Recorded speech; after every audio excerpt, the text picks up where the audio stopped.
Hey, what is up guys? It's your boy Speed here, and today I want to look at DUZZLE's DAZZLE. This is a hero I'm a big fan of right now, and primarily the reason why I'm a fan of this hero is because of Shallow Grave and the heal amplification per 10% missing health. So if you didn't know, Shallow Grave has this part of the ability that they added relatively long ago, where the lower health they are, the more heal amp you get. So basically, when you Shallow Grave someone, if they're like 1 HP, which can happen with Shallow Grave, they get 80% bonus healing. That's insane. This works with Holy Locket, Mech, Shadow Wave, and Dazzle's Bad Juju ability, which is a weird ability, but I'll explain it in today's video. So basically, I think this hero is pretty underrated, and we've actually seen quite a few pro teams picking it. For instance, I can tell you for a fact, EG is a hero that actually likes playing it. Fly clearly values the hero, and on top of that, the Poison Touch has been buffed quite a bit, at least the shard is what I mean. And it used to be a 1.5 second hex, now it's a 2 second hex, which is a really long duration hex actually. It's quite notable for only 1400 gold to get a 2 second disable, which by the way is a very large AoE. I'm sure you guys have casted Poison Touch before if you've played the hero. It goes in a quite large cone when you cast the ability, so you can get multi-man hexes in teamfights quite reliably, and we'll see that play out as well in this game. And let's take a look. By the way, this is a game where, his team wasn't doing too well, and yet he still had a ton of impact, and they turned the match around, so it's pretty exciting. Also, I want to tell you guys that if you've been struggling with solo queue and you're looking to get to the next rank, I'm going to be able to help you. Like, literally, with the gameleap website, I'm going to give you guys guides that are going to make it unbelievably clear on what you need to do. So if you've been stuck in the solo queue grind, you don't know what to do, and you want to become absolutely broken, but like actually you want to become much better at Dota, and you want to take it more seriously, the gameleap website is going to help you do that. So click the link down below, I'm going to help you get to the next rank, and I'll see you there. Alright, so in terms of skill build, the first thing I want to cover is you want to take Poison Touch at level 1, Shadow Wave at level 2, Poison Touch again at 3, and then Grave at 4.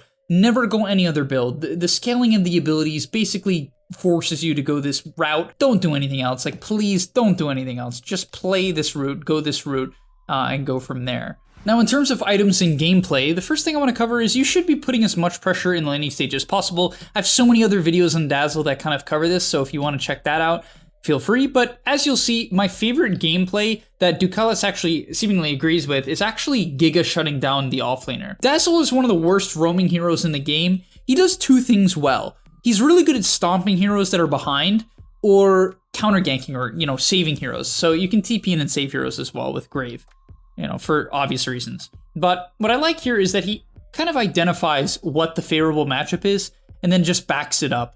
The reality of DAZZLE is you're not a roaming hero. You're not going to set up on mid, right? You're not going to, go to the top lane and get a kill. Well, you can help out, and Poison Touch is a decent ability. It's not great. It's really good at level 1 and especially at level 2, but it falls off. And so instead, look to stack camps, take the open wave, and double down on already winning lanes. But try really not to roam into areas where your team is losing or struggling. You're not going to make it better most of the time. So upcoming here, we're going to see an expertly played fight from DUZZLE on his DAZZLE here. Honestly, this was perfectly done. And let's take a look. So in the early game, really what you're looking to do is kind of throw your body on the line. You don't really need to look at your hero as someone who should stay in the back and wait for a good Shallow Grave. Really, you're often better off tanking the damage, using Shallow Grave on yourself, and kind of baiting spells. And you'll see here from this gameplay, he's going to run in. He's confident, right? He's not really afraid. In fact, after he goes for the auto, he even runs forward, which is a bit extreme. This movement is a little bit weird, but I will admit that it kind of makes sense. And in general, when you are playing DAZZLE, if you Q and you E, you don't really do too much. Your hero, as I said, it kind of comes back online. It's really good early on, first couple levels, and then it falls off, and then it comes back online later on, as is often the case for a lot of supports. But as you see in this fight here, gets the kill, and Bad Juju is now up. And if you don't know what this ability is, it's very weird, but basically your ulti is two abilities. Number one, when you cast a spell, it lowers the cooldown of the other spells. So if you cast Shallow Grave, it lowers the cooldown of Poison Touch and Shadow Wave. If you cast Shadow Wave, same thing, it lowers the cooldown of all of your abilities, including Bad Juju. Now from there, Bad Juju is kind of the weird ability, but basically if a hero is affected by your spell, they lose armor. It's only one armor, or your teammates, if they're affected, they gain armor. For instance, if you grave them or Shadow Wave them, they gain armor, and this lasts for 8 seconds, but most importantly really is the heal plus damage. It's relatively significant. If you hit a hero with Shadow Wave and Poison Touch, and then you click your ulti, it does a bonus 80 damage. So basically, it's a bit of a nuke, and it's also a bit of a heal on your teammate, right? It's also a heal. So as we'll see, gets a really nice Grave off onto the Void Spirit, and then when Void Spirit pops out of the Shadow Wave, he actually messes up. He casts it right before the Void Spirit was in the game, but the bad Juju, because he graved him and healed him, would have actually healed him even more for 80, which is quite a lot in the early game. On top of that, it would have been amped by the Shallow Grave heal amp. All right, now let's go over the insane team fighting potential of Dazzle and why this hero can be pretty insane. So a couple things I do want to quickly cover is that he actually skipped his level 10 talent until level 16, which you should do as well. Like, it's much better to have your abilities maxed out. They all scale incredibly well. From there, at level 15, he took Shadow Wave heal and damage. Clearly, you're just playing around your heal, pretty obvious reasons there. But we're going to see a smoke play come out. And this is going to be one of the first fights where this hero just kind of pops off. And I love his items. You got the Holy Locket, which you can use with the Grave, right? For clear reasons, you're amping up your Shadow Wave heal, your Bad Juju heal, and then of course you're Giga healing with the Shadow Grave. Whoever you Shallow Grave, you can actually Holy Locket them as well, and it's going to heal them for like 500-600 HP. It's really impressive. But as we'll see in this fight here, he's got his shard as well, which by the way, he bought that even before Mana Boots, right? The Mana Boots you disassemble for Holy Locket. He bought it even before those Mana Boots. So clearly he prioritizes his shard. As we'll see in the fight here, he's going to lead with a Hex. Honestly, I don't really like that he kind of stays and hits a ward. You should try to kite out at this point in the game. Early on, when you're only like level 5, 6, it's good to bait, run in, keep your Poison Touch going. Early game, you really shouldn't focus on keeping Poison Touch going almost ever. You should just get your heal off and then kite out. Even here, I don't like that he's running in. I honestly think his positioning is quite bad. Just to be blunt, but either way, he's gonna kite out now. As the fight continues on, he is looking for a Hex, so as Poison Touch comes back up, of course you can look to get a little bit more aggressive on that timing, and we'll see exactly that. Then he kites out, really nice positioning here. Waiting, right? You can look to use your E as soon as possible though. Most people, honestly, when they're playing Dazzle, they try to do too much with the E, or they just forget that it's a low cooldown, spam it, right? On top of it, spamming is very important on Dazzle, because the more you spam, the more good Juju kicks in, right? I explained it earlier. I'll explain it quickly again. If you use Shadow Wave, it makes Poison Touch come off faster. That's all you need to know, and the other abilities. But yeah, as we'll see here, fight continues on. Uses his W once a bit of, once he's thrown out a couple of Poison Touches and Shadow Waves, he throws it out. Usually you don't do that from what I've seen from other players. You tend to save it until you're Shallow Graving someone, or you're trying to finish off a kill, you're trying to burst someone. But look at how tanky he is with this Glimmer Cape and 1600 HP. He's gonna get gone on, right? Start to get gone on by the Viper and the Ember Spirit, but he's not even close to dying. He's just so freaking tanky with these items. And he gets committed on pretty hard by the Ember, but drops another bad Juju, barely gets off the Grave, and then the heal lock combo, even though he's affected by Scotty, keep in mind, I want you guys to look at this healing here. He's affected by Scotty, which is a 40% reduction to the healing. One of the worst things for healing. He's reduced by that much, and yet still, the Locket heal combo gives him 600 HP. You can imagine how much it is if you're not affected by a 40% reduction of healing, right? It's pretty freaking insane, but as the fight progresses, gets off another Poison Touch, another 2-second Hex onto the Ember, which sets up for the jump, and they eventually finish him off as well. So just an incredibly played fight from Ducalis. You could see the power of this hero as the enemy team was 7k up going into that fight.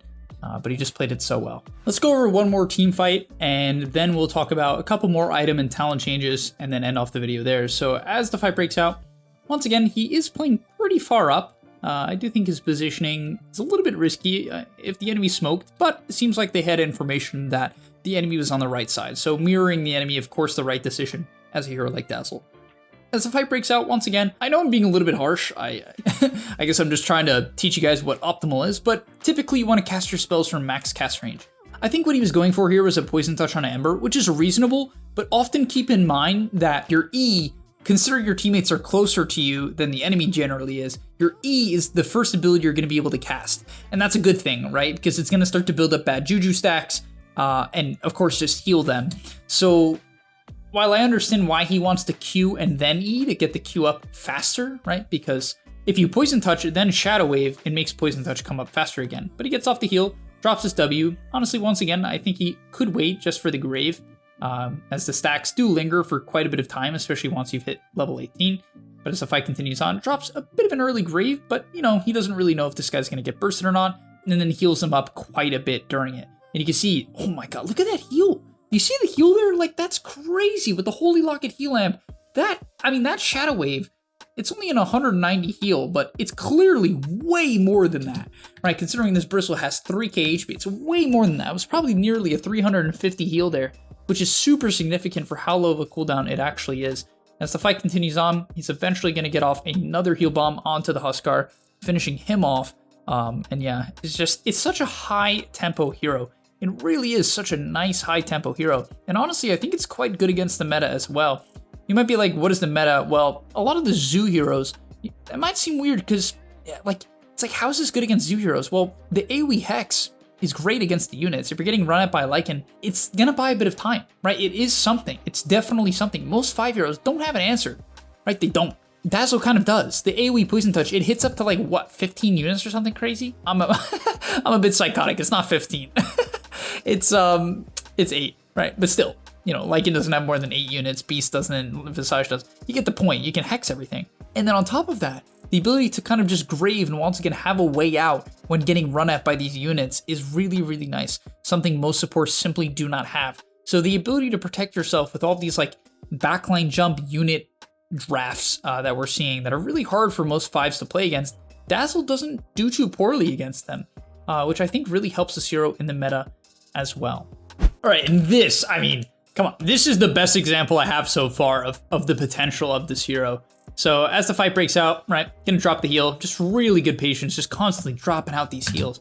Just healing his team by like 200, 300 so consistently is really the power of this hero. But as you're gonna see, the Marcy's gonna get gun on here, and look at the healing. This is impressive. There's nothing else to say besides this is impressive. Drops the Grave, she's down to 1%, 80% heal amp coming out here, 30% more heal amp from, of course, the Holy Locket. Drops the ulti. The ulti alone, I barely understand how this ability works, but I can tell you for a fact, that's a lot of HP. That's 561 HP to be exact. On top of that, he's then going to drop the Holy Locket, which heals for, let's say, about 650, considering he lost a bit more HP, and then he can heal as well. He nearly gave this guy like 1300 HP. That is way better than Finger of Death, because you have to keep in mind, one thing about healing is that it's pure, right? Healing is pure damage. Does that make sense? And so a lot of people don't look at it that way, but it is that way, right? Healing is pure damage. It's better than most damage sources. And so, I don't know. I'm just very impressed by this gameplay, considering his team was not stomping as well. I mean, they are now. But considering his team was not stomping, the game was clearly not some just wash. The hero looked incredible. It farms very quickly as well, so it's good in pubs for that. If your team is AFK, you can shove in waves, you can jungle if you really need to. Obviously, that's a last case, that's a last resort, but you get the point. And yeah, thank you guys so much for watching. I'll see you in the next one, and I'm out. Peace. And that's all, but remember, before you leave, come on, before you tune out, subscribe to the GameLeap website, where we are going to help you get to the next rank. If you're stuck, click the link down below, and I'm out. Peace.